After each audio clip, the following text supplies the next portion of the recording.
welcome back to The Movies Made Us Do It. Me and Matt are back. How are you, Matt? I'm pretty good. Yourself? I'm all right. I'm looking forward to talking some Lethal Weapon. Yeah. A film I have. Oh, I watched this a lot as a kid. This was It always seemed to be on TV, wasn't it? It was one of those. Well, I don't really know. I don't really remember it being on TV per se, but my dad owned it on VHS and just watched it all the time. So it was one of those. I mean, my dad likes buddy cop movies like I do, so it was, it was on the VHS tape was on quite a lot. But I'm sure it was on TV a lot as well, I imagine. Yeah. I think because it was on VHS, it might have been on TV, and I'm thinking it was on VHS. You know what I mean? Because the tape was always in the player, so it might have been on TV, and I might just be thinking of the VHS. But yeah, so that was my first experience with it. What was yours? When did you first see Lethal? Video, yeah. Yeah. It was video. When as soon as it came out on video, we got it. Because my stepfather was a big action guy. Yeah. One of the few things I liked about him. Right. And so we would have got it as soon as it came out. I remember, the posters coming out and so yeah, definitely would have been as soon as it came out on video. Cool. Well, I mean, I think it's safe to say we both love this movie, but let's just jump straight into it, because I feel like sometimes our intros we start talking about things that we really should just talk about when we get to them. So. Well, I mean, we could say about the fact that it was a Shane Black script and Richard Donner. I don't know how many Richard Donner movies we've done now. It's been a few. We have done a couple, yes. And I'm sure at some point we're going to do the Goonies. So. Oh yeah, for sure. I'm surprised we haven't done the Goonies. Do you know sometimes like we do this show and you're like, we should do this movie, and I can't think of one off the top of my head, but there's been several times when you've done it and I've been like, have we not already done that? Jesus, I'm like really surprised we haven't already done the Goonies. Yeah. Like that's just one that I would have assumed in my head we did, But yes, so the film begins with Jingle Bell Rock. It does, yeah. And we get that pretty cool. It's a Christmas movie, goddammit. Oh yeah, it's absolutely a Christmas movie. It's always a weird one, that, because everyone always says Die Hard, but no one ever brings up Lethal Weapon, which I argue is more Christmassy than Die Hard. It's odd. The Die Hard is actually Christmas Eve, isn't it? So it's slightly more in your face, I guess. But there are Christmas lights everywhere. There are carols singing, Christmas songs playing, and you've got Christmas stuff on the TVs and things. So it's just as Christmassy as very Christmassy. So we get Jingle Bell Rock and we get this cityscape, which I think is pretty well filmed. I mean, obviously it's done. It's really nice. We don't have drones and stuff. It's all done by helicopter, but it's really cool. And then we cut to a blonde woman lying on her bed, topless, because it's the 80s. Yeah. I don't know why she's doing that, but fine.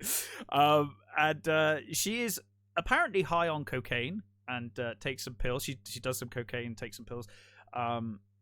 She briefly seems happy, and then she sort of I guess it's just high, euphoric, isn't it? Yeah.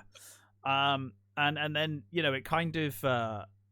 It's almost like I kind of like this intro in a way, because it almost kind of sums up that 80s excess and it's all kind of glamorous and cool, and then she steps over to the balcony and it's like it's not, But she's climbing up. She looks directly at you. Yes. Yeah, it kind of breaks the fourth wall, which it's an effective scene, and I think it kind of I don't know. In some ways, I don't want to give them too much credit. In some ways, I wonder whether her being, in that sheer nightgown and breasts and cocaine, whether it was kind of meant to lull you into that false sense of security, and then you're like, oh shit, she's actually suicidal.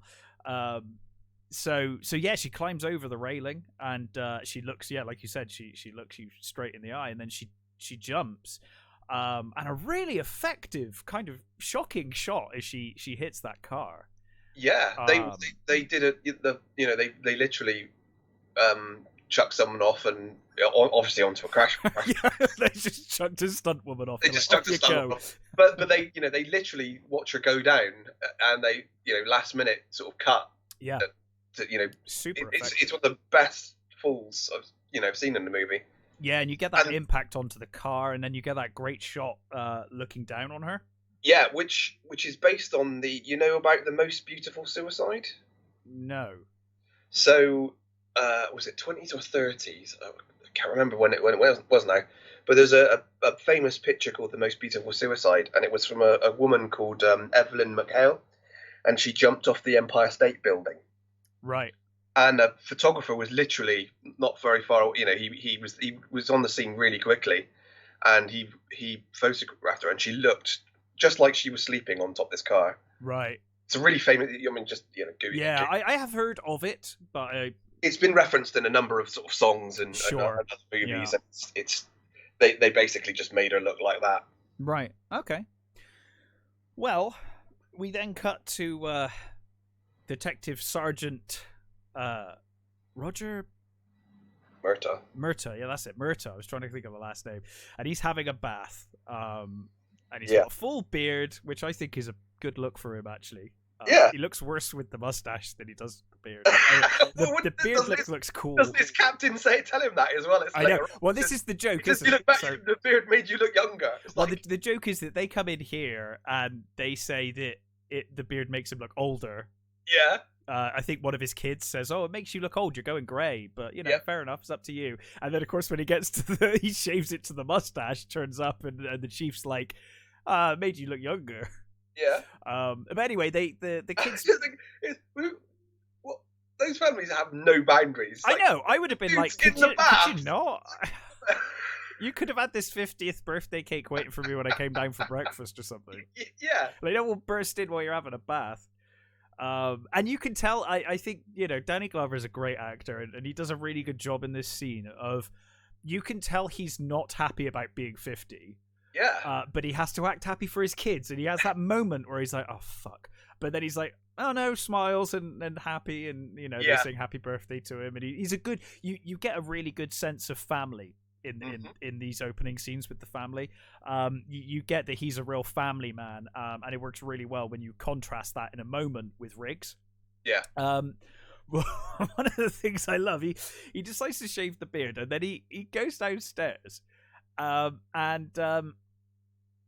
Rianne comes down, his daughter, and she's like, "Look at my beautiful gown! Don't I look hot as shit?" It's like my New Year's Eve dress, and then she walks away, and I'm like, "Did she just like?" It's fucking Christmas Eve, isn't it, or something? It's like, why is she? It's not anywhere close to New Year's Eve. She's just come down just to be like, look how revealing my dress is going to be, and then walks out of frame. Like, okay. The expression on his face is like, for fuck's sake. When did my little girl start wearing shit like that? It's just not right. It's like, oh god.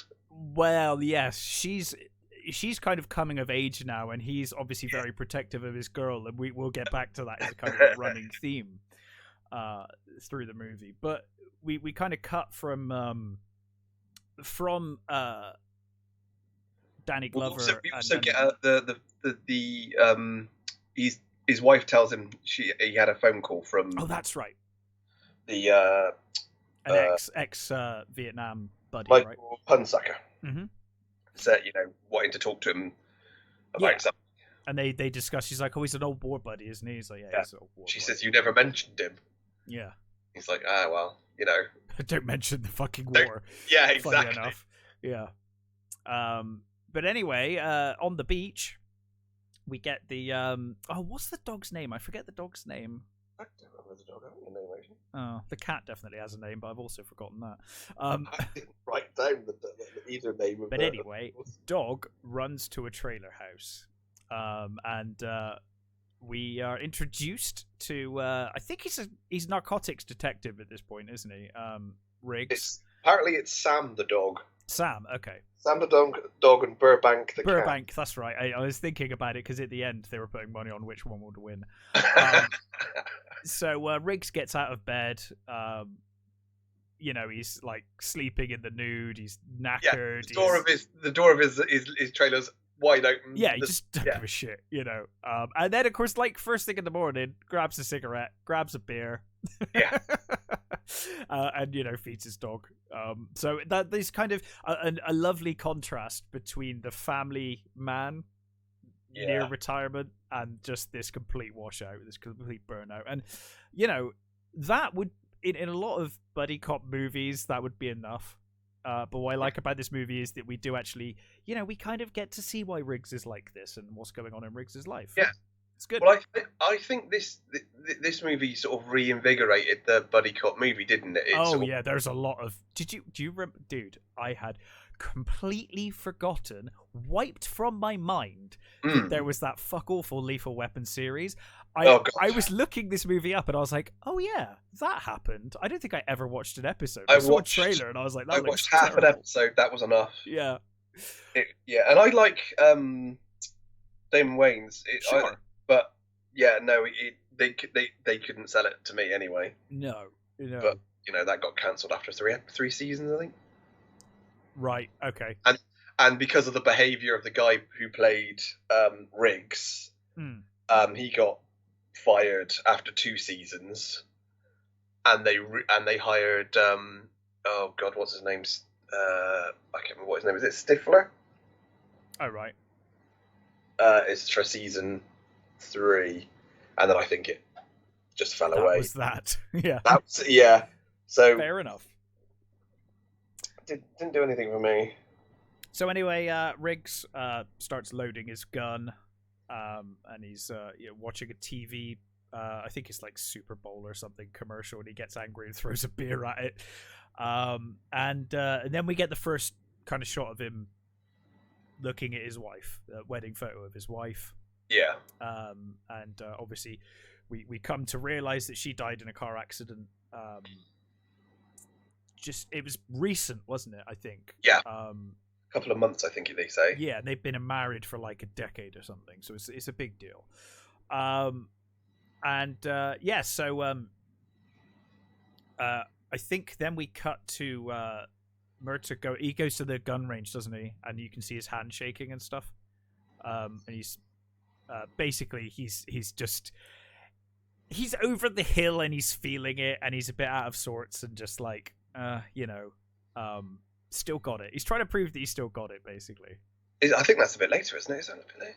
Oh, well, no. Later we get the gun range with both of them. Oh yeah. Well, I know he gets the call to go to the jumper, doesn't he?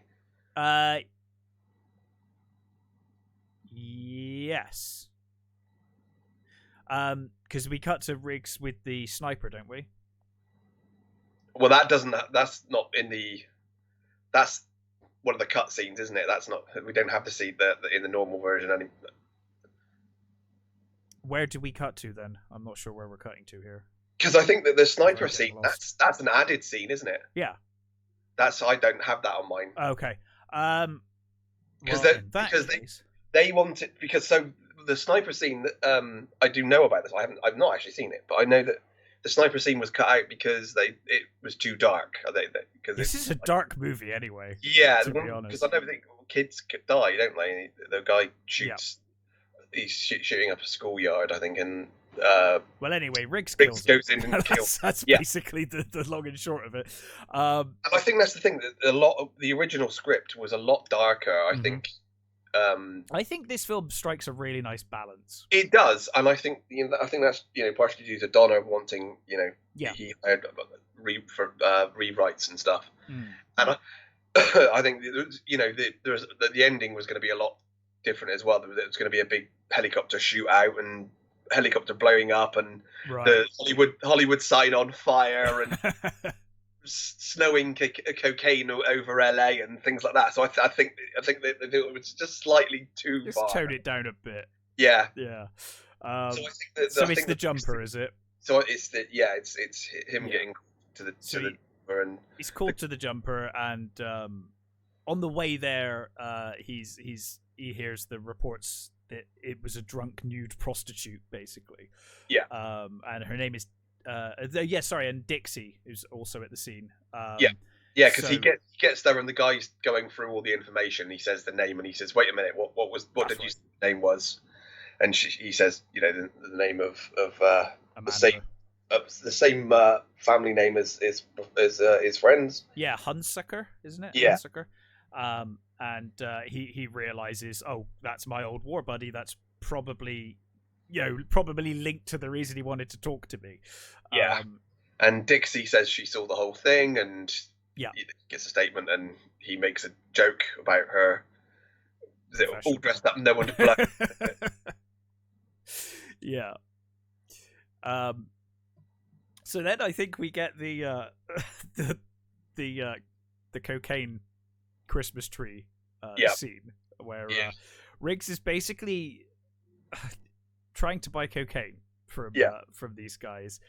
He's like kind of posing as a buyer, and he kind of jokes with them and laughs with them, and you know, he says, "I want to buy all of it." He's like, "It's good stuff. I'll buy all of it." And they're like, "Really?" He's like, "Yeah." And he's like, "Oh, how much do you want for it?" He's like, "Oh, 100."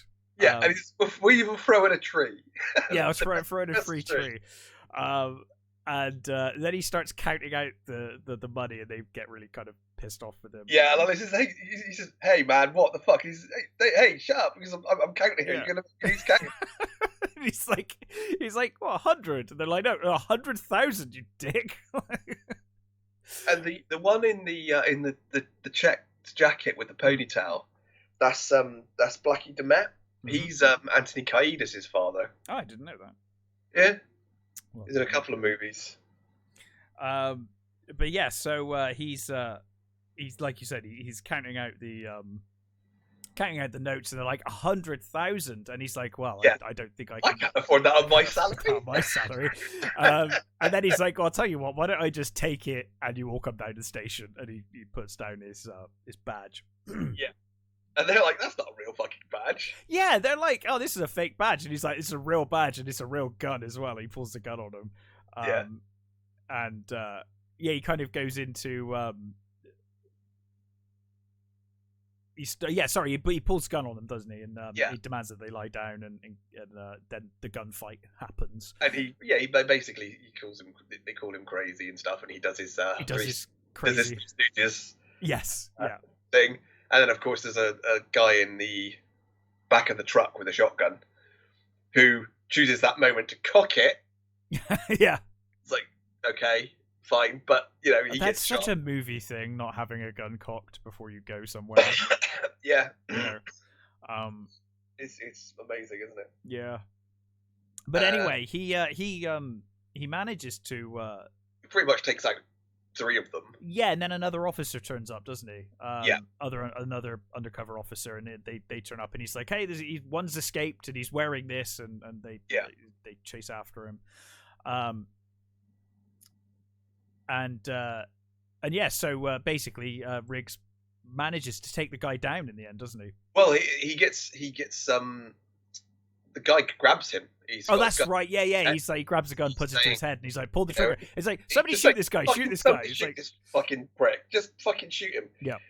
And of course, he's getting fucking more unhinged as he's doing it, and the guy's like, what? This fucking guy's nuts. He really is fucking clearly actually nuts. And he basically slides underneath the gun, takes and then headbutts him. Yeah. And takes him down, and the guy's like, "Just take me to prison, take me away from this guy." Really? Well, because Riggs has that moment where he pulls the gun and he looks like he's going to shoot him. And the other officers are like, "It's not worth it, Riggs. Like, it's not worth it."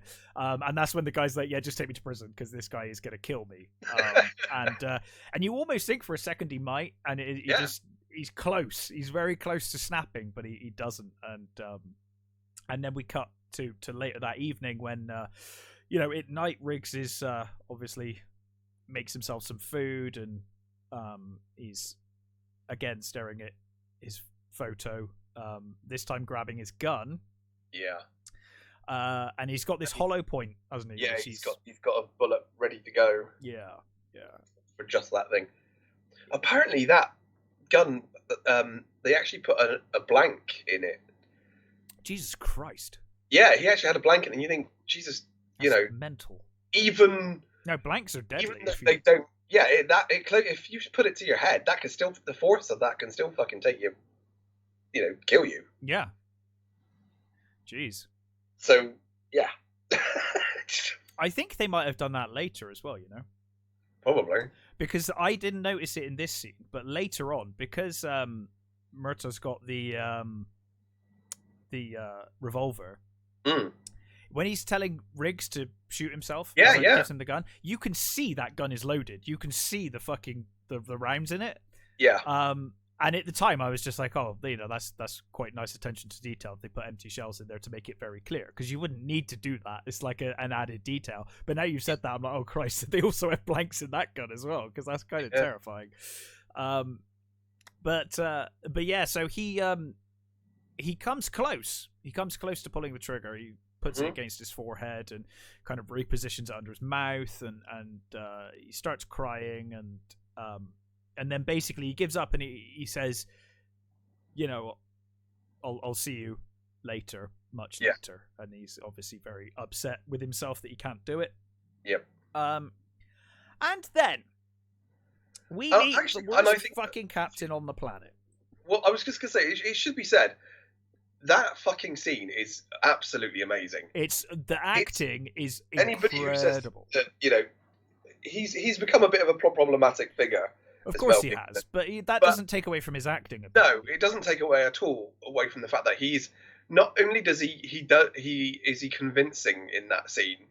It's a bloody great scene, and apparently the director of the Hamlet movie that he did later, he cast him on that scene alone. Yeah, I'm not surprised. It is probably his best scene as an actor, like that I've seen. It's incredible. It's an amazing scene. People always pull up like Braveheart and things like that, and I think no, that scene is way more convincing. Yeah, it's incredible. So we're then introduced to the police psychiatrist, who is talking to the worst captain in the world. He is a dick. She's like, Riggs needs to come off the street. This is my professional opinion as the police psychiatrist. He is suicidal.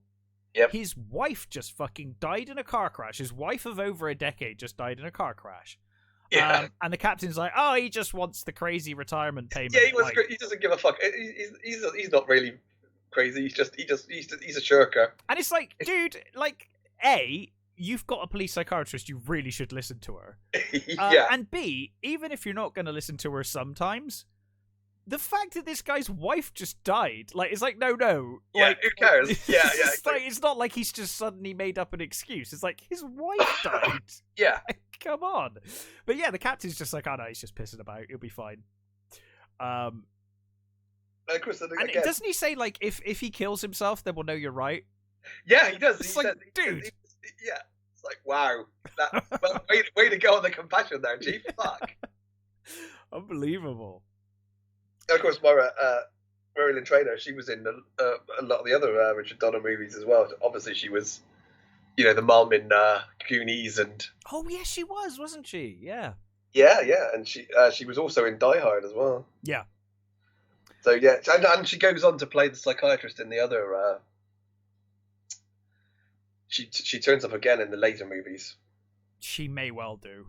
To be honest, there were a couple of times watching this movie where I was like, oh, and then this scene happens. I was like, oh no, that must be Lethal Weapon 2 that I'm thinking of there. Yeah. And I was getting confused between the first two. But I see now this one I've seen I caught bits of recently. Yeah. The other sequels I don't think I've seen for a long time. And I remember enjoying the second one. The third one onwards are garbage. But the first two are great. 4 I remember falling asleep watching. Yeah, 4 is awful. Which is annoying, because that's the one with Jet Li, isn't it? Yeah, it is. I remember being really disappointed in that, and once fucking Leo gets into it, I think that's when it starts losing it for me. Yeah. Oh. But anyway, this one's still great. Oh, this one's great, and I remember enjoying the sequel as well, the diplomatic immunity stuff. It's good fun. Yeah. But anyway, in the office, meanwhile, they're discussing the death, and they've I guess the lab have determined that she was going to die anyway. Yeah, she would have lasted much longer because basically what she took was laced with drain cleaner. Yeah. So they basically said, well, she might have committed suicide, but effectively it was murder, because she would have died if she hadn't jumped within minutes of her jumping.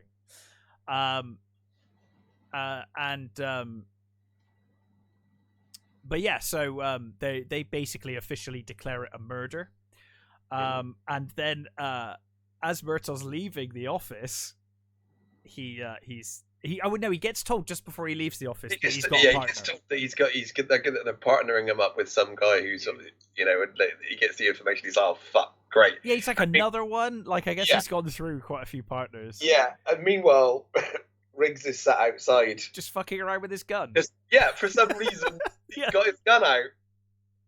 So he goes, "Oh my god, gun!" and which is, to be fair, fine. And Riggs just basically upends him. Well, I like, but when he shouts "gun," Riggs looks away, like he's looking for a shooter. Yeah, he's completely like, fuck, where? Yeah. Like, no, you dickhead. It's like, but then of course, he takes him down, and he basically takes him down with like a judo move, doesn't he? Throws him to the floor, and then of course the captain takes great delight in being like, "Hey, this is your new partner." So they off to a great start. Yeah, and they get a sort of a brief sort of rundown of what he's done, and that he was part. They both were in Nam in different units, and obviously Riggs's unit seemed to be a little more hardcore. He was special forces, right? Yeah, he's got the special forces tattoo, and he goes over the gun he's using, and I love it. He says he's got that fucking Beretta. And he's sort of like, he goes, "Oh, what do you carry?" And he says, "Oh, Smith and Wesson, I think Model 16, I think." And he says, "Oh yeah, lots of old timers." Old timers, yeah. Jesus. Brilliant. So yeah, Murtaugh's constantly getting reminded of how old he is. Throughout this movie, it's kind of the running joke. And he does say, I'm too old for this. He does. That's kind of the line of the movie. It becomes more prevalent throughout the other movies. But yeah, he does say it a couple of times. Yeah. So of course, Riggs is kind of he's like, "Hey, we should call you a lethal." I think Murtaugh says, "Oh, we should call you a lethal weapon because you're martial arts and stuff." Yeah. And Riggs is like, "I can tell you don't like me," and he basically says, "Look, I'm fucked. Like if if they think I'm suicidal, I'm fucked. If they don't think I'm suicididal, I'm fucked." And then Murtaugh's like, "Well, I'm stuck with you, so I'm fucked." It's like we're all fucked. Yeah. I can't remember if it's this bit or later on. He says, "God hates me," and he says, "Hate him back. It works for me." It is this scene. Yeah, it is this scene. It's like, you should hate him back. It works for me. So I think we then cut to the nightclub scene where we're introduced to Gary Busey, Joshua, and Mr. Mendez. They go inside to meet this general, and he's like, it's a group of like ex-CIA, isn't it? I think. They're Shadow Company, isn't it? That's right.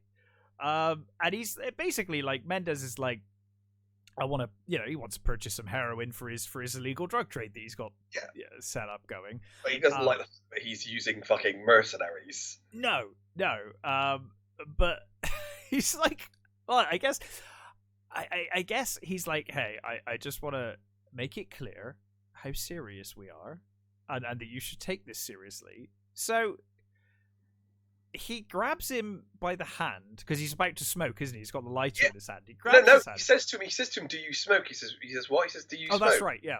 And he says, "Yeah." He says, "Well, give me give me your lighter." Your lighter. He pulls it out, grabs his hand. Yeah, and asks Mr. Joshua to hold his arm out. And I must say, they do a real sort of Star Trek villain thing when you first see the general. Because he's like he's facing away from you, and the camera comes in, and it's like a real close up, and he talks to him, and he spins round, and you get this close up of his face. It's like, wow, that's a real villain reveal, isn't it? I don't know if you've watched it yet. That movie I texted you about the other day. I haven't, but I saw the trailer and thought, that looks actually really good. It's not like the best movie by any chance, by any stretch. It's just very competent and very entertaining and very good looking action movie. Yeah. But when you see it, you'll know what I mean. There is a scene when someone spins around in a chair, and it's like, wow, you're the villain then, okay. It's like amazing.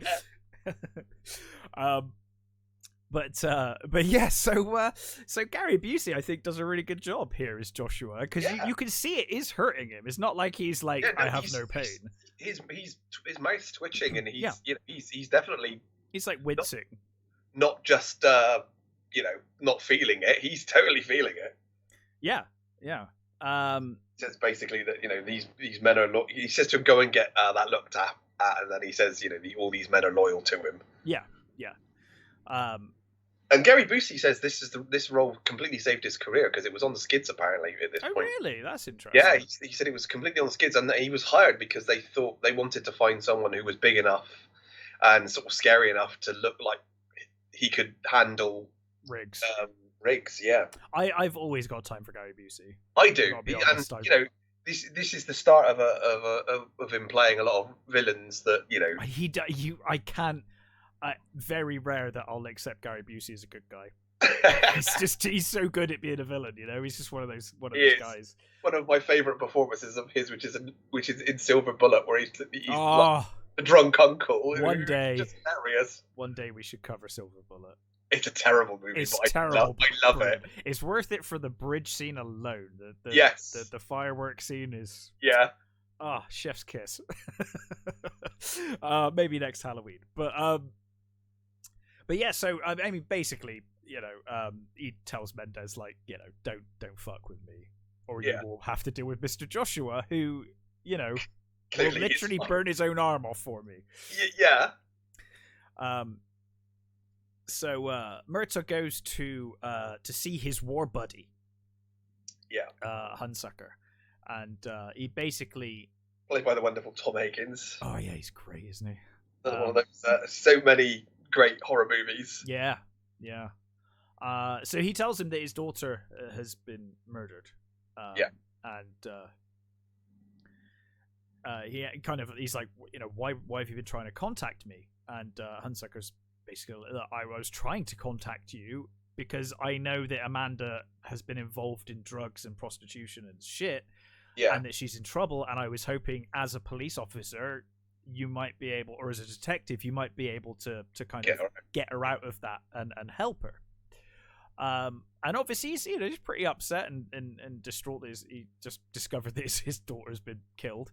Yeah. But he actually becomes pretty unhinged. He starts telling him, you got to kill them. You got to find these people and kill them. Well, I don't know if it's unhinged or whether it's kind of an almost realistic reaction to finding out your daughter. Because I think because of later on. Yeah. Because of what happens later on, it's a saving his own ass thing. That's true. But I mean, in the context of the scene, yes, it doesn't seem unreasonable that he would act that way. No, if you know what I mean. It's like, if he had an old war buddy and then he found out his daughter had been murdered, him saying like, hey, you've got the ability to kill this fucking person, kill him. Yeah, you owe me. And he says you owe me. Yeah, you're. Yeah, because he saved his life, right, in Vietnam. Yeah, he took a bayonet for him, and because he tells Riggs later on he took a bayonet for him, and he says that was nice of him.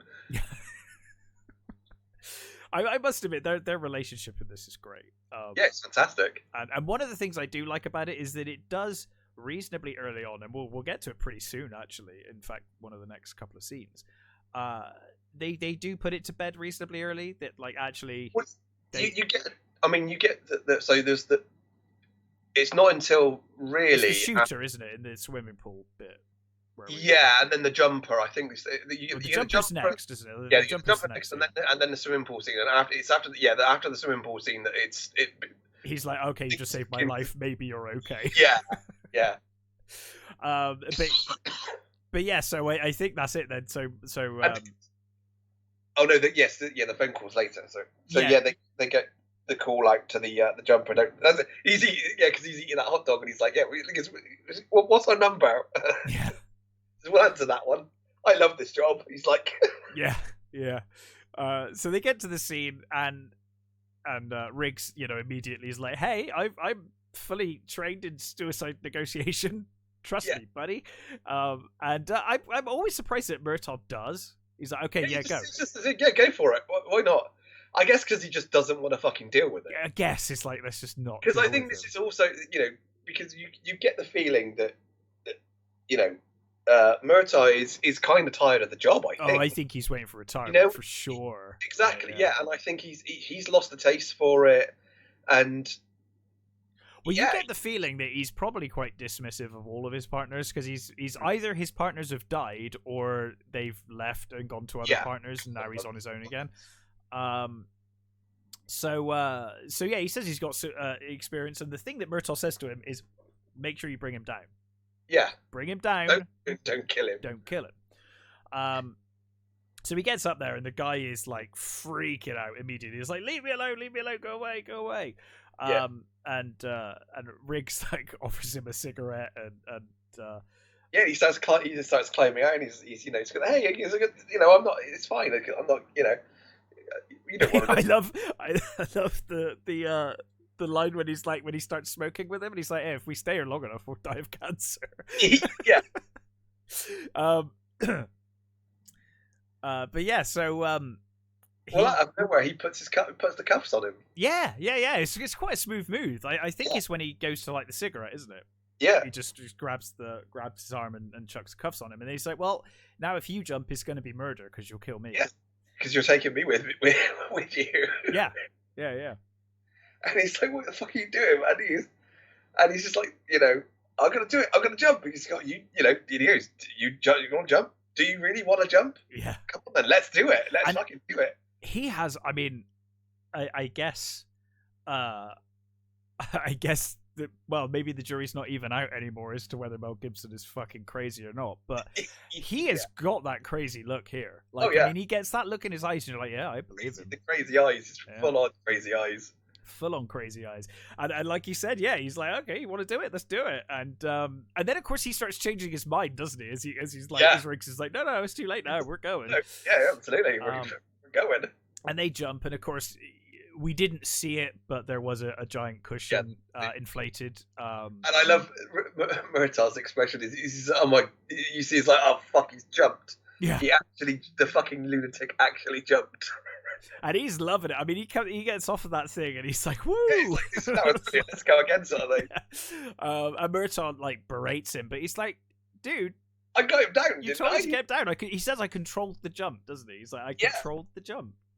And I've always noticed when they jump off that the handcuffs come apart. Of course, I mean that would have been very. Obviously, they obviously they're supposed to because otherwise they fucking injure themselves.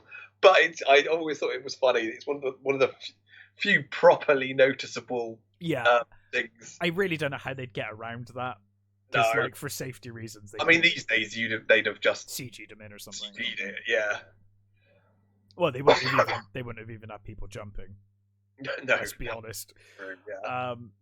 And that I kind of appreciate, even with the cuffs missing and things like that. I'm like, well, I still appreciate that a stuntman actually did that. And yeah, absolutely. But yeah, so Murtaugh's like really fucked off. It's this guy is like, get me away from this man. He's insane. Like the guy who's trying to commit suicide. He's like, get him away from me. Get him away from me. So Murtaugh grabs Riggs and he drags him into this shop. And this is where he's like, "Have you got a death wish? Have you really got a death wish?" Yeah. He says, "Like, if you want to die so badly, here's my gun. Have my gun." And he gives him the gun. He says he's he says he thinks about it.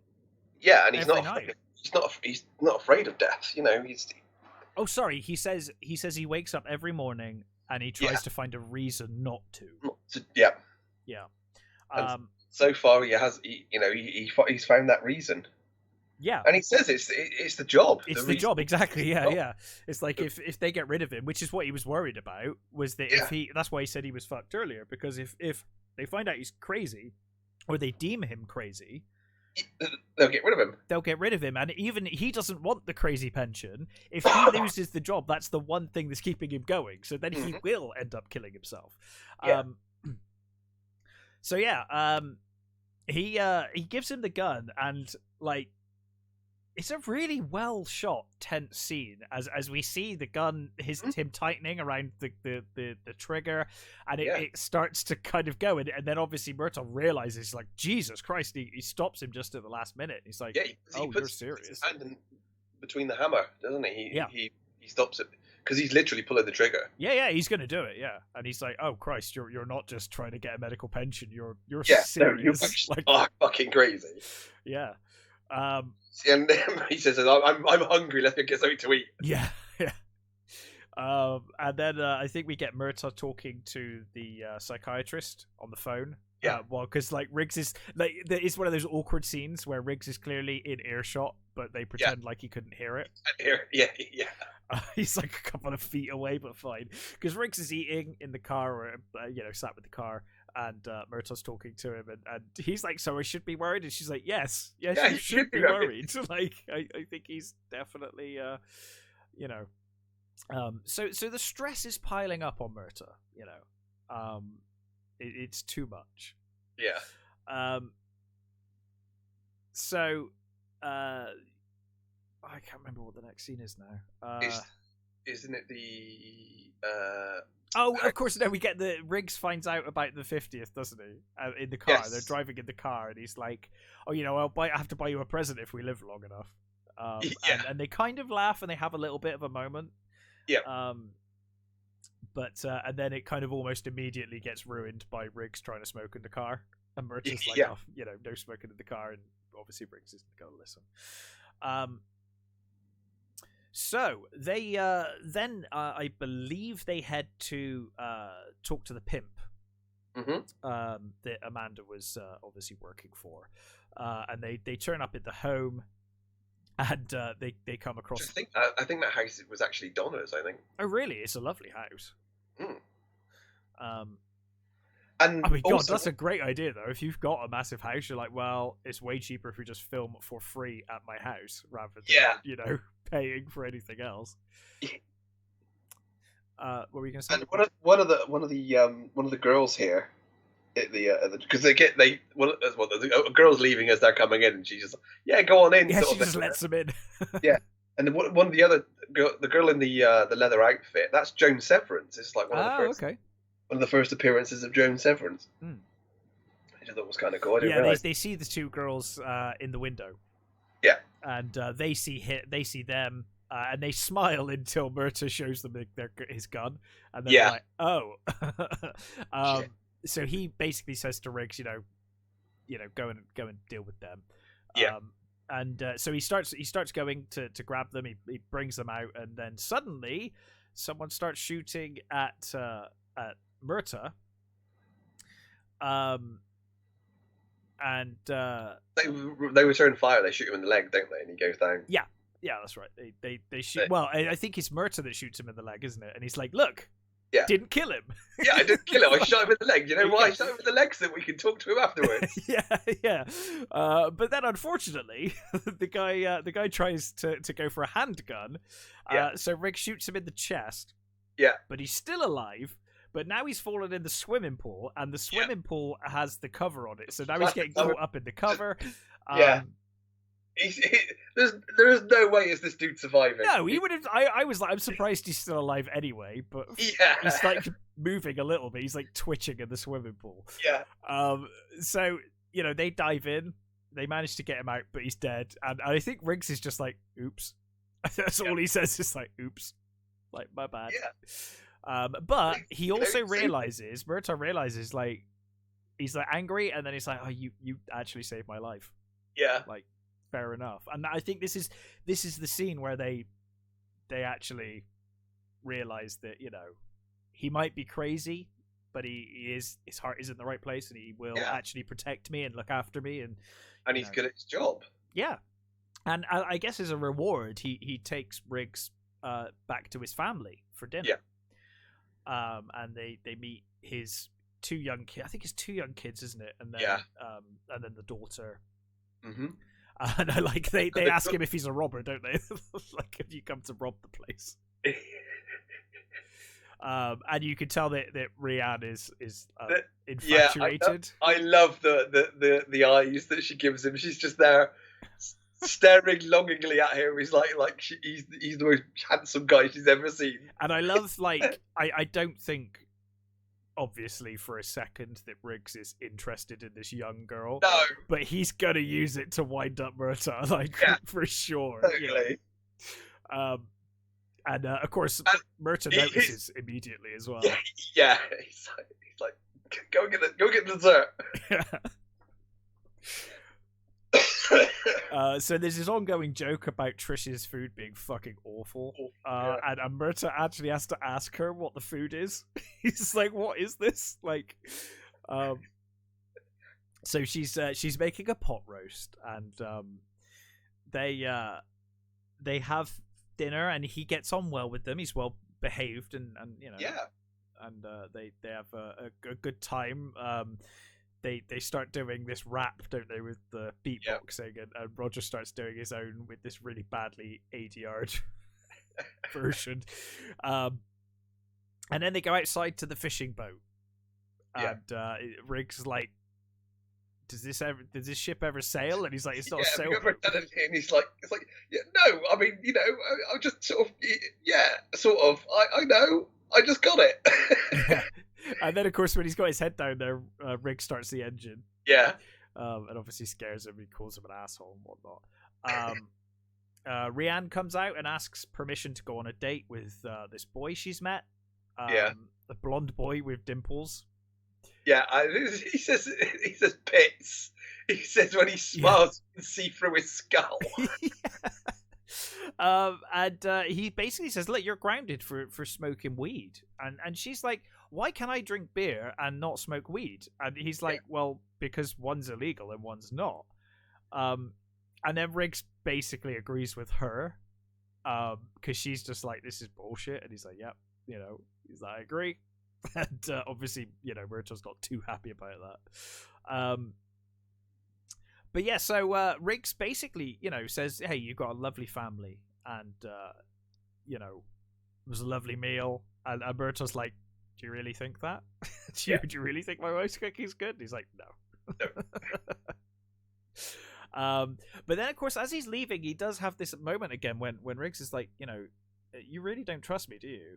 And he basically says, well, if you make it through tomorrow without killing anyone, including me, then I'll trust you.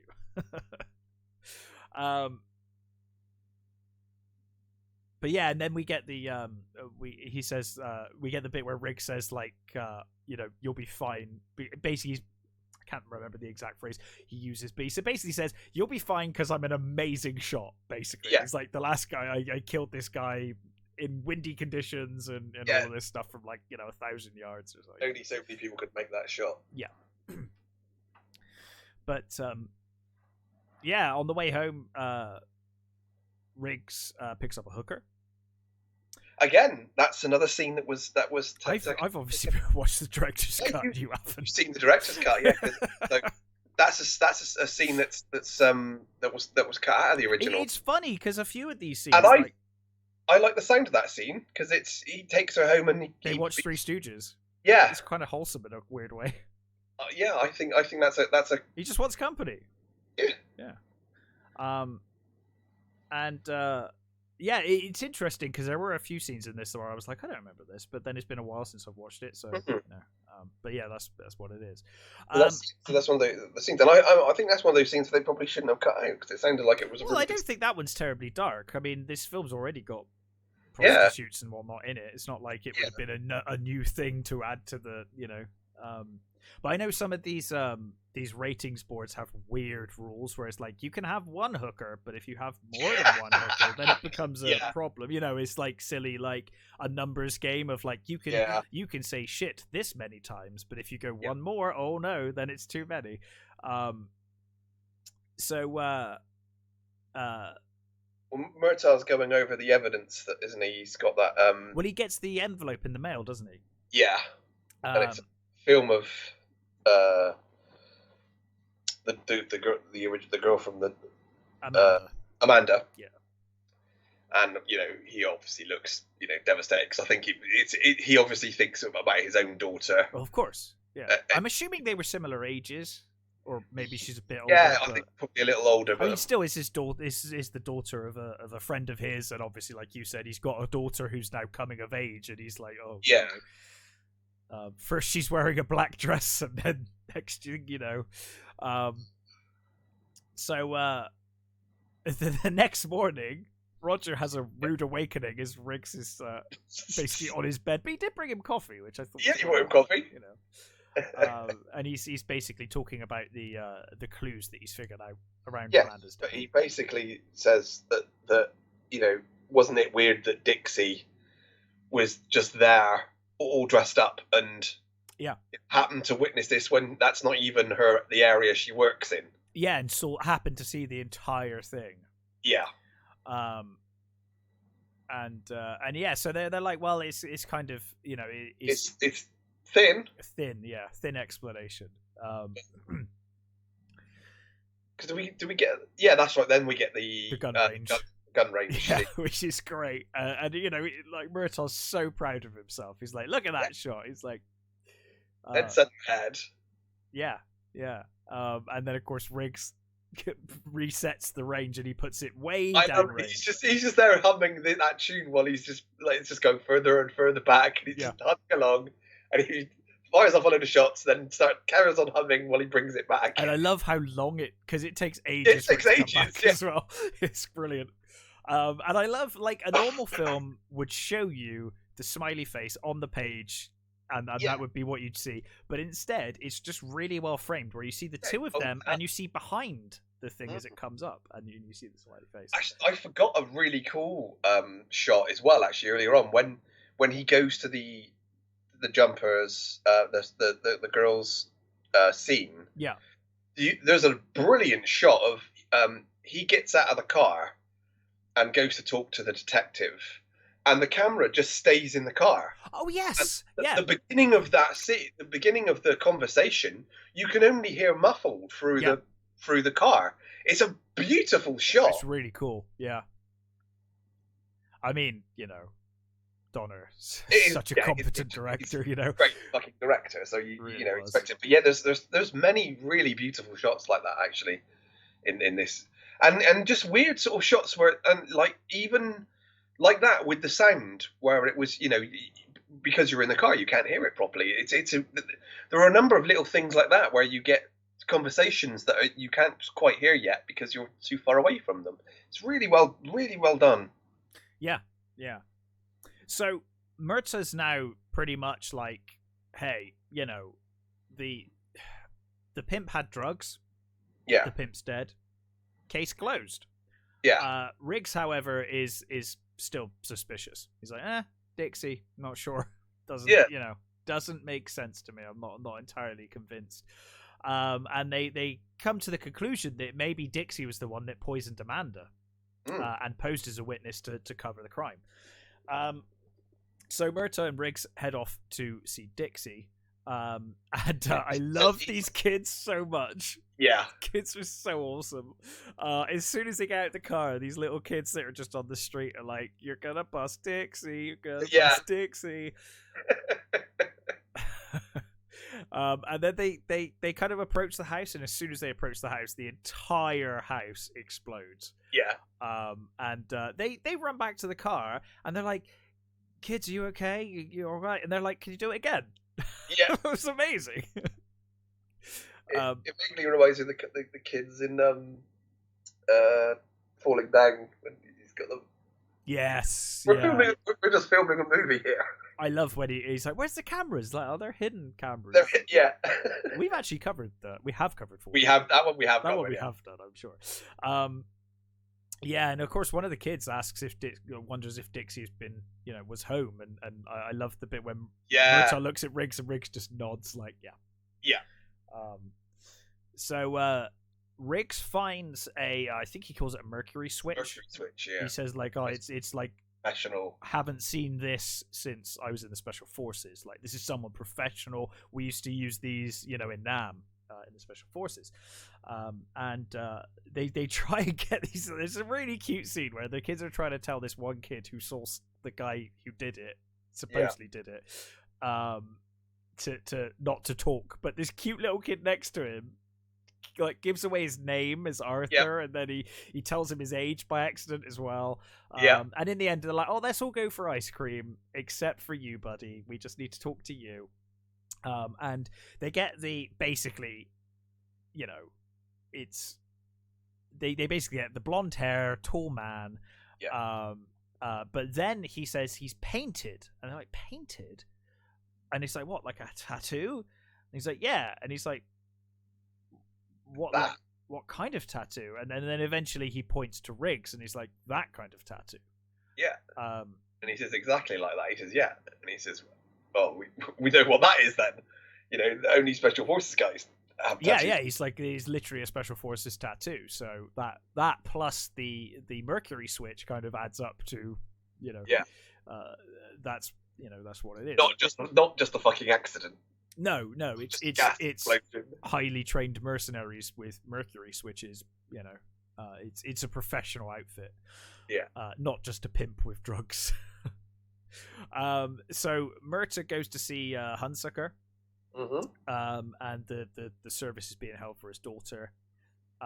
He wants to know, basically, it's like, Well, he's basically worked out that he must have been involved somehow. He's involved with it. Yeah. And it's not just he's not just an innocent center that's got mixed up in this. They basically killed her to get to him because he was gonna. Yeah, but of course he's reluctant because he's got another daughter. He says, "Look, I've got another daughter. I don't want to say, But Murta's like, we'll protect him, And he's like, you can't, it's the usual line, you can't protect and whatever. Yeah. But eventually, he does answer.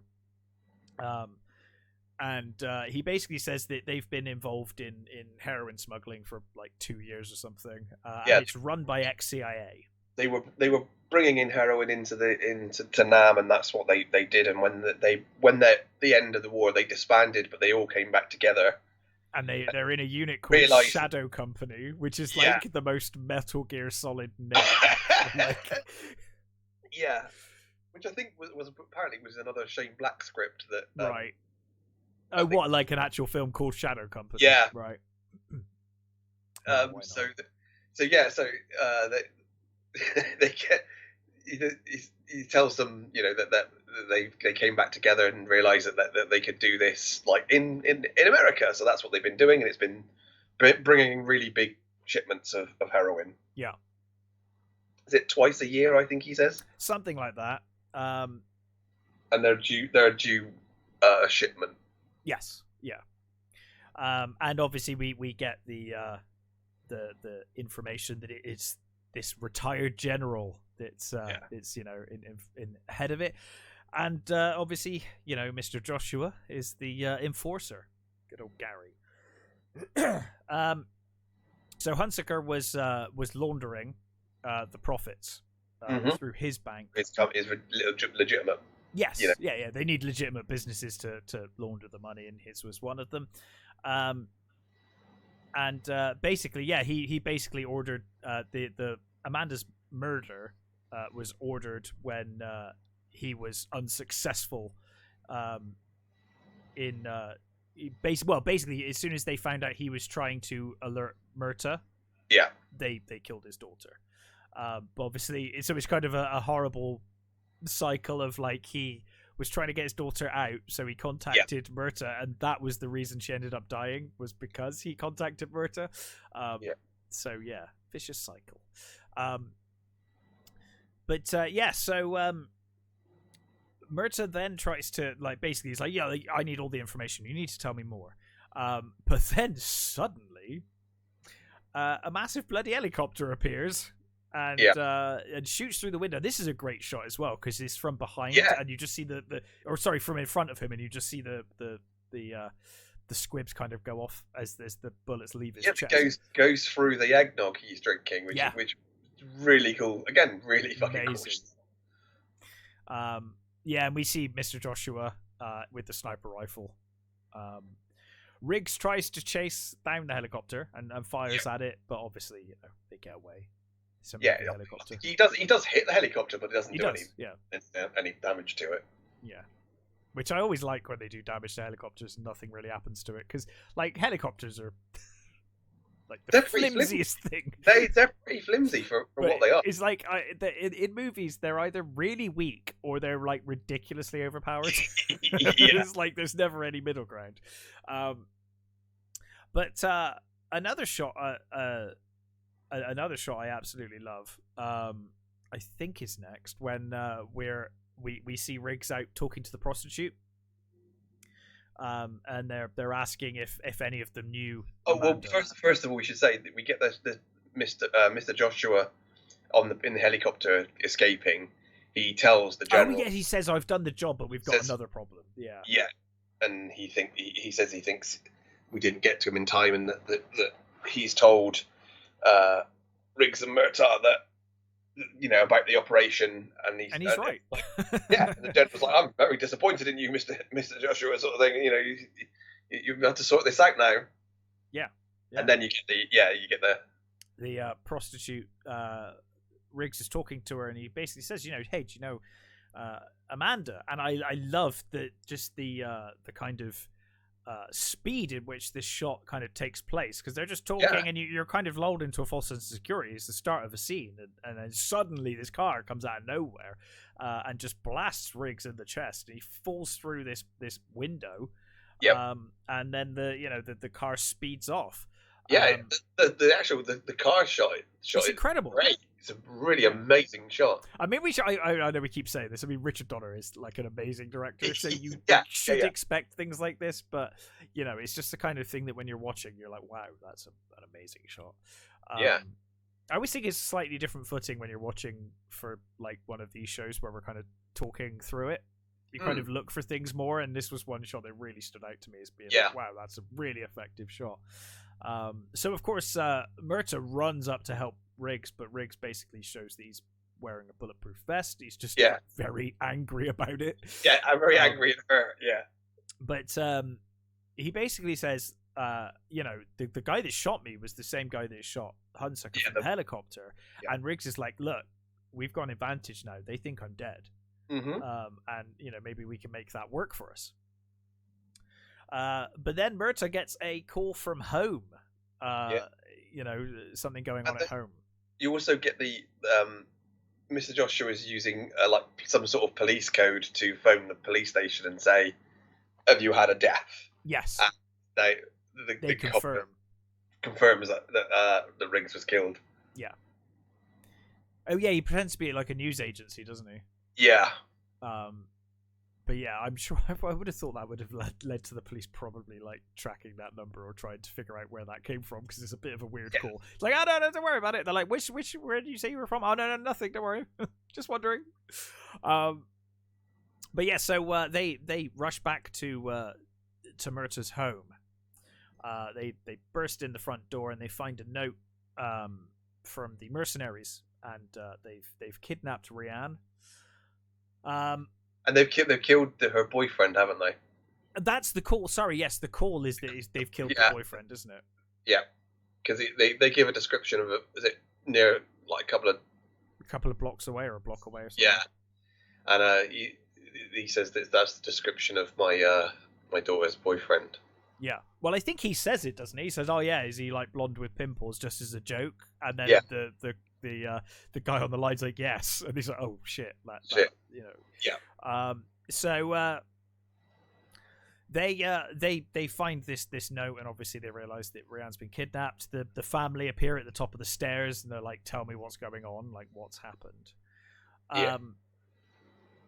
So obviously they now think that they can get Murtaugh to agree to everything and cover everything up for them because they have his daughter. They think that Riggs is dead, and like you said, he phones the police station to confirm it.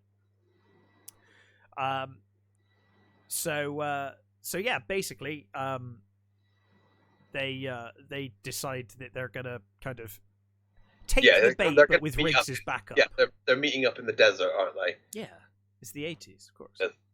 Yes, and as a sort of exchange is going to happen. Yes, but obviously they don't know that Riggs is alive, and so Riggs is hidden away with a sniper. And he basically says, I know how you do things, but this is your daughter. We need to do this my way. We're shooting to kill. Yeah. This is. I think he even says like, this is going to get bloody. Yeah. It's just how good of a shot are you? He says, you just trust me. I'm a good shot. Yeah. Yeah. So Joshua calls and they meet at the lake. Murta kind of obviously approaches, and meanwhile, Riggs is, I don't know how far away with a sniper rifle, watching over, and he's basically waiting in like a bush, isn't he? He's like waiting for the right amount of the right angle and whatnot. And again, you get that really cool shot of the the cars have pulled up, and the helicopter's just circling them. Yeah. Yeah. It circles them for quite a while. They got their money's worth out of that shot, didn't they? Yeah. So yeah, Murta like approaches. They stop him, and they basically demand that he takes his hands out of his pockets. Yep. Murta does that and reveals a grenade, and he basically says, "You let my daughter go, or we all die." Yeah. And Joshua says, he ain't going to do that. He's not going to kill his daughter. And he says, hey, because you're going to kill her anyway. He said she's going to die. Take back my way, yeah. Yeah. But obviously Joshua... Riggs is trying to get the he's trying to get a good shot, isn't he? Yeah, he's trying to get the shot of Mr. Joshua, I think, really. That's who he wants to take out. Yeah. But Joshua basically... whips his arm, doesn't he? Whips his arm up, and he basically shows the gun, then shoots Murta in the shoulder. Yeah. Murta drops a grenade, and obviously everyone runs away. But of course, it was a smoke bomb, which I'm assuming they like. I'm assuming I don't know if smoke bombs look different to grenades, but I'm guessing you probably. Yeah, they do. Usually, there's being special forces, you'd imagine that Joshua probably knew. There was very little to worry about. I mean, I suppose he could have, if he couldn't see it properly because of his hand. True. No, maybe they'd rigged something up. Yeah. So anyway, it's only a smoke bomb, but then Riggs starts shooting. I think he kills. He takes out 2 dudes that are holding Rian. Yeah. Kills the driver, the limo driver. And then. Obviously, Murta's just telling his daughter, like, get in the car, run. She gets in the limo, and Riggs is shooting a bunch of other guys. But he finally, just as he gets Joshua in his sights, McAllister appears, and he basically pulls an Uzi on him. I think it's a Heckler & Koch MP5, isn't it? Oh, is it? I don't know. I thought it was an Uzi. So it was the 80s, so I assumed it was an Uzi. I can't remember. It might be an MP5. The MP5 replaced the Uzi, right? So I don't know. No, no, not quite, but yeah. Because Uzis are just not around anymore. But you don't really see them, do you? No, I suppose not. I mean, they are quite old guns, actually. Well, that's it. I heard they're a lot older than you'd think. Yeah, I'm sure I heard someone the other day say that they've been replaced. That's why you never see them. Because they are ancient, but they just look awesome. So anyway, the helicopter gives chase after the limo. Murtaugh's completely pinned down behind the truck, and then he tries to do a runner, but he's ultimately captured. They're all captured, basically. I'm not quite sure what the helicopter's like banging the roof of the car. Is like, I'm sure that's not a good idea for the helicopter. No, again, helicopter powers. Helicopter powers. They shoot out the tires, don't they? So the car eventually stops. Riggs, of course, being Riggs, says, I know you, General McAllister, and I came across your shadow company pussies back in Vietnam. Yeah. And he basically says, I'm going to enjoy taking you down and whatnot. But anyway, Joshua takes Riggs and basically he meets Endo, who is an expert in torture. Again, Endo played by Ao Leong, who again is in so many of these movies. God, yeah, yeah. It's like henchman number. I mean, he was in Die Hard as well. He was indeed eating the chocolate bars and yeah. It was in big trouble, and so yeah, he was one of those big henchman dudes. So anyway, he's a master torturer, and he uses electric shock torture on Riggs. Joshua basically says, "Look, I'll kill you quick if you just tell us, what Hunsaker said about the meeting and whatnot." He basically wants to confirm that they have the details and they know what's going on. Riggs basically says, "Well, you're in for a long night because I don't know anything." Yeah. Eventually, I think Riggs falls unconscious or feigns unconsciousness. Yeah. And Joshua basically says, "Oh, kill Riggs, fine, whatever." I think Joshua then leaves the room, doesn't he? Mm-hmm. So his endo approaches to basically shock Riggs to death. Shock horror. Riggs is not anymore. Either he was unconscious and woke up, or he was feigning unconsciousness, and basically headbutts Endo and then grabs him with his legs and breaks his neck. Yeah, which I'm not sure how easy I don't know. It doesn't matter. It's awesome.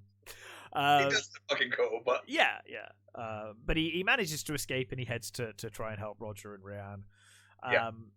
McAllister, meanwhile, has got Murta tied to a chair, and he's just basically beating the crap out of him, putting salt in his bullet wound. Oh God, yeah, salt in the wound.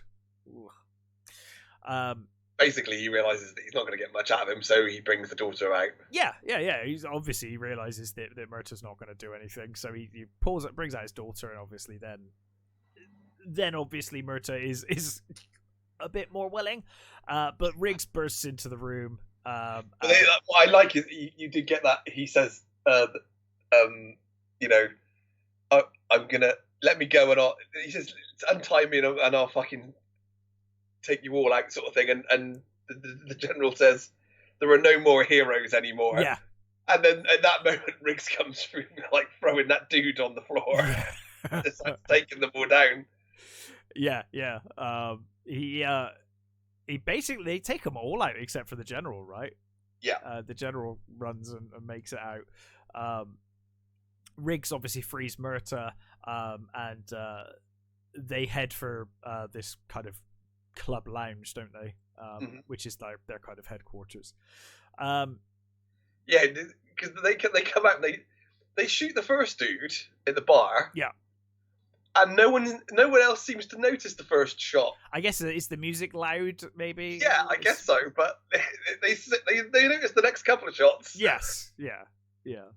But points to Riggs. He doesn't kill any civilians. Yeah, only kills the bad guys. So anyway, Joshua basically they spot Joshua and he basically sends them out onto the street. Joshua steals a car. Roger runs up and this uniformed officer's like, the fuck are you? And he's like, I'm police, like, look after this girl. And off they go. So they're both on foot trying to run after Murta's injured, of course, so he's struggling, and he shouts at Riggs to cut over the freeway. Yeah, to catch Joshua. If you cut over this bridge, you'll get there. You'll cut him off. Yeah. Riggs, and again, the fucking scene, the shots of him running down the street is awesome. Yeah, it's great. It's really, really good. Riggs sees Joshua on the freeway and he fires a machine gun at the car, and obviously it bursts into flames. But Joshua keeps driving because he's used to fire. He doesn't care. Yeah, he's not worried. But then, of course, he does eventually abandon it and gets in a different car. Riggs manages to get down. He gets hit by a taxi, I think. Yes. Meanwhile, McAllister are trying to make an escape from the warehouse in their car, but Murta's, of course, waiting for them. He basically shoots the driver. Yeah, the car goes over. Goes over. Yeah, in the street, and I love that you get just a pile of coke everywhere and like grenades and guns and stuff. The general's trying to reach something. Yes. And it just basically all goes up. It's like, ooh. Yeah. It's an awesome action shot. Yeah. Because you know that Murta knows what's in that car. Yeah. And he's just like, yeah, you're fucked. Like, he just lets him explode. Yeah. So Riggs and Murta basically reunited the crash scene because obviously Riggs has failed to stop Joshua. But then, of course, you know, Murta has this horror moment when he realizes, like, shit, like, he knows where I live. They know where I live. So they head off in a different detective's car back to Murta's house. Joshua then gets to Murta's house, and it looks like he's got there before them. Yeah. Which I quite like. I quite like the way that's kind of handled. And he enters the house and finds a note that just says, does he say, like, no people here, just us cops? Dear bad guys, there's no one here but us cops or something, yeah. And then the fucking police car smashes through the front of the house. Yeah. And of course it's got like the accelerators nailed to the floor. Yeah, I think it's a nightstick. It's a nightstick or something, isn't it? He's holding it down. And yeah, so then Riggs basically enters the room and they end up fighting. Puts a gun to his head, doesn't he? Because he immediately catches him. He comes up behind him, puts a gun to the back of his head. Yeah. And he basically asks Joshua at that point, he's like, do you want to try for the title? Yeah. Fight in hand-to-hand combat. And Joshua, you know, obviously gladly accepts. And Murta kind of... I love, like, it's such bullshit, but I love it. They're, like, fucking topless fighting. Yeah. And then, like, other police turn up, and Murta's like, no, he's got to do this. Yeah. It's like, okay. I mean, they even say, like, until the chief shows up, Murta's in charge of the scene, and he's like, yeah, no, that's great, I'm in charge. Everybody's just going to sit back and watch these two guys beat the shit out of each other. Yeah. And the it's training a great they fight. went through. Well, they went through a load of training, and you know, they Donna wanted to use stuff that nobody'd seen, so they were using like capoeira and Brazilian jiu-jitsu, and something I'd never bloody heard of before, called Jailhouse Rock. And I'm like, I've never heard of this before, but apparently it's a martial art that the legend is that it was done by black inmates in the prison system in the 60s and 70s. Oh, right. Apparently that's not true, but it's was the rumor. Yeah, that was the sort of the mystery, and apparently it's also known as 52 Blocks, I think it's also called. And I'd never heard of this before, but yeah, apparently this is one of the things that's on show in this fight. And I know that the fight was cut down. So the beginning of the fight is really messy. You can't see what's going on because of the, again, weird lens flare, actually. It starts off a bit messy and a bit crap, I think, actually, when they first kicks off, because the camera's right on top of them and you can't see shit. And there's the flare and there's the like light and it looks a bit weird. And then slowly... It's a police helicopter, isn't it, with the light? Yeah, when they eventually pull back and you actually get to see them properly... It's really fucking good. Yeah, it's a really nice sort of brutal, tussle, and you can see the jiu-jitsu, you can see the moves. Yeah. Really well. That was is it the Gracie brothers from who pioneered that in which, if you've ever seen the Gracies fight, they're fucking awesome. And you can see the moves, the sort of the holds and things that they use. Yeah, and Riggs eventually gets him in like a scissor lock, doesn't he? And but showing that character development, he doesn't kill him. Yeah, because Riggs is like, oh, kill him. Yeah. Not Riggs up, Murta. Yeah, so Murta's that's the fun thing, isn't it? Like now at this point, Murta's the one that's like, kill him, and Riggs is the one that's like, no, that's a bad idea. I'm a policeman. Yeah. So we've come full circle, and they they obviously, the officers move in then and handcuff Joshua. I don't know how the fuck they're going to write that up, that they just let let a policeman have an unarmed fight with him. I guess they just won't write it up. Yeah, I guess. Yeah, it's like the end of Roadhouse. It's like, it's fine if you just ignore everything. So, God, that's a film we should do one day. The end of that is such a ridiculous ending to a film. Absolutely. The police is okay, fine. We'll believe you. Yeah, no worries. So anyway, they Murta helps up Riggs, and all seems well. But then Joshua moves for a hidden gun. No, he grabs the. He grabs the officer's gun, doesn't he? Sorry, the officer's grabs the officer's gun. And you get that great shot of Riggs and Murta both pull their guns at the same time and just blast him. Yeah, and it's a really cool where they're stood, because they're stood within each other, because he's holding him up, isn't he? Yeah. Murtaugh's holding Riggs up, and they've both swept round with their guns, and it's almost like one movement. It's really awesome. Cool. Yeah, it's really cool. They just basically take him out. Yeah, and then of course Riggs goes down, and he's like, "I got you," and he says, "I got you, partner." Yeah. Christmas. And that's one of the things that's great about this movie. You get that, but these two people needed each other. Yes. Well, because, that's ultimately the story, isn't it? They both. Riggs was suicidal, and obviously Murta thought he was okay, but he didn't realize that he actually needed Riggs as well. Yeah, because he was at the end of his tether.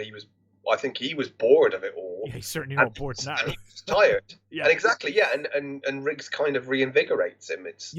And Murtaugh grounds Riggs. He brought him into his family and showed him that he can, have a friend and a partner and come back to the world, as it were. Yeah. So on Christmas Day, Riggs visits the grave and basically wishes her a Merry Christmas. And then he goes to Murtagh's home. Present. And he goes to give Murtagh the present, and obviously it's the hollow point. Yeah. And he basically, to say that I don't need it anymore. Rianne answers the door and obviously is very infatuated. Yeah. Like, happy to see him. Riggs then, heads off. He says, it's all good. I just wanted to deliver this. He starts walking away, but Roger, runs out after him and says, if you after all we've been through, if you think I'm going to let you not have to eat this lousy turkey, sorry. Yeah, he says there's a massive turkey in there. You got to come and eat some of it. Yeah. And Riggs, Riggs agrees, but he can't help but dig at Roger, saying, hey, Murtaugh, I think your daughter likes me. Yeah. He just, I'll kill you. And then Riggs says, can I bring a friend? And of course, Murtaugh agrees, and he calls the dog, who we've now established the name is Sam. And then they question as the dog runs in whether it'll be Sam or Burbank that wins. Yeah. And that's where we end Lethal Weapon 1. I think it's a great movie. It's a really good buddy cop movie. I think it's got an interesting story, character arcs, story. And great. I think it reinvigorated the buddy cop movie. And it led to a lot of crap. I was just gonna say it led to a lot of really unhinged cops. Yeah. That don't have any of the subtlety that there's no nuance. This movie does. Yeah. It's like when Conan happened. You had all of the Italian, barbarian movies, which I still kind of love. But some of those are great. Yeah. Just because they're so bad. But I was watching. They're almost unwatchable. I know. I was watching Deathstalker on Amazon the other day. And I was like, I'd forgotten how bad that film was. I was going to say, I haven't seen it since I was a kid. Is it really bad? Is it not? It's so bad that I was laughing out loud. I had a great time watching it because it's not good at all, but it is really funny. It was one of the ones that I loved as a kid, but I haven't. Same. And then I was watching it and I was like, oh my god, this is terrible. But it's like terrible in the best way. Like the guy playing Deathstalker cannot act. At all. Very few of those guys could. They were literally just brought in because they were massive. And it's got the weirdest opening where there's these there's this rapist, but then the rapist gets attacked by a group of guys who also want to be rapists, and then Deathstalker turns up and kills the group of rapists, and then he kills and rescues the rapist, but then he kills that rapist, and then he sexually assaults the girl himself. Yeah. It's like, what the fuck is this? It's so, like, the morals of that film are like, what the hell is going on? And he's meant to be our hero. You know? It's like, oh, well, here's the villain. No, that's your protagonist. That's your like, wow. But anyway, and there were other things that were sort of picked up on this. As we didn't mention the soundtrack. Oh, dude, do you know, I was going to say, with the soundtrack, this is a really weird thing. I think it just depends on what you used to watch more than other things. When I hear the soundtrack, well, particularly the sax, it makes me think of John Woo movies, which is the wrong way round. Yeah. And I know it's the wrong way round, but I can't help it, because it's like, I think I've watched John Woo movies way more, and it just reminds me of of like The Killer and stuff. Well, I think a lot of the other 80s movies, a lot of the later 80s movies, action movies, started using the sax it doesn't really work very well. But here it works amazingly well here, because the sax is for Murtaugh, and the guitar, which was played by Eric Clapton. Oh, was it? I didn't know that. Yeah, it was Clapton. That's for Riggs. So it's actually, the soundtrack's so good. It's two worlds colliding. It's great. And the guitar work, I mean, I think you can actually tell it's Clapton. But like I said, with the scene where he's going to shoot himself, the tune is amazing. It's really great. So it's an amazing soundtrack, which was obviously, again, like the Unhinged Copper, was kind of used in other action movies at the time it just doesn't work. They don't have the same sort of soul or core that this movie has that the other movies didn't. That's the thing. They like learnt the worst lessons from this movie. Yeah, they just took all the cool bits. It's like, oh, you want a crazy cop? Okay, let's make a crazy cop, but with no reason, no character arc, no anything, and just like you said, completely unhinged and just would never work.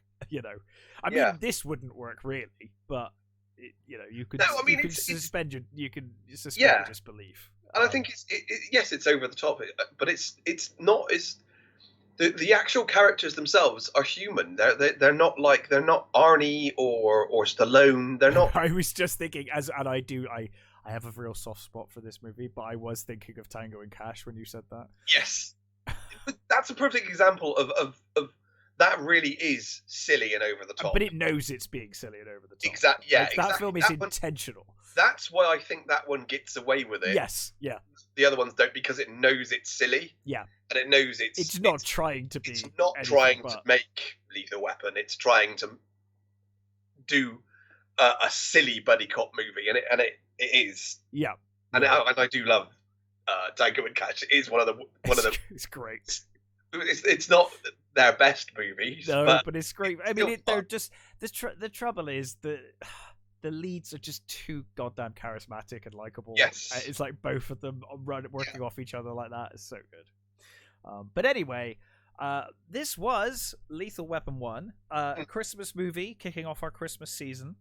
Yeah, and I highly recommend checking out Lethal Weapon. It's been a long time since I watched this, and I thoroughly enjoyed rewatching it. I genuinely think it's right up there with Die Hard. I agree completely. Yeah. Actually, one of the funny things I read when I was looking into this was that apparently Mel Gibson turned down a part in The Fly to do this, and that made me think, what part? What? Well, was he going to play Blundell? I can't imagine that. I cannot imagine that movie with Mel Gibson as it would have had an entirely different tone. Yeah, I'm not even convinced that would have worked. No, I mean the only other character he could have been was no, I can't remember what his name is. I was going to say the boyfriend. Yeah, I was thinking that, but then that works better as an older character and more. I'm not sure. Yeah, but he's really not in it. enough. No. For a male, I guess they could rewrite his part, I suppose, and make it more. But my guess is that he was going to play Blundell. Yeah, that would have been really weird. Which, yeah, I can't imagine that at all. I was going to say there are scenes in this movie as well when Riggs, especially when he's like topless running around with an Uzi. Yeah. And I guess you just have to assume that the other police officers know exactly what he looks like, because he looks fucking unhinged. It's like the officers never shoot at him or stop him, and it's like, dude. I think at one point he runs out and he's like, I'm a police officer, let me through, and they just let him through. And it's like, really? Because he doesn't look like a police officer. The thing is, he's transferred from a position, so they don't. I wouldn't imagine they do know what he looks like. There's genuinely a bit towards the end when he comes out like with that shirt in tatters, covered in dirt, Uzi in his hand. He runs out and this officer tries to stop him. He's like, I'm a police officer. Like, okay, sure. But yeah, anyway, this is an aside. But yeah, highly recommend that you check this movie out if you haven't, and if you have. Check it on your Christmas viewing list this year, because it's a hell of a film. Watch it on a double bill with Die Hard. Yeah, why not? But yes, anyway, that's it from us. But we'll be back next week with our usual review fare. I've seen one thing already. Hopefully, catch a couple of things before next week. 3 things all ready to go. Excellent. So we will see you then. But until then, take care, stay safe, and we will catch you next time. Bye.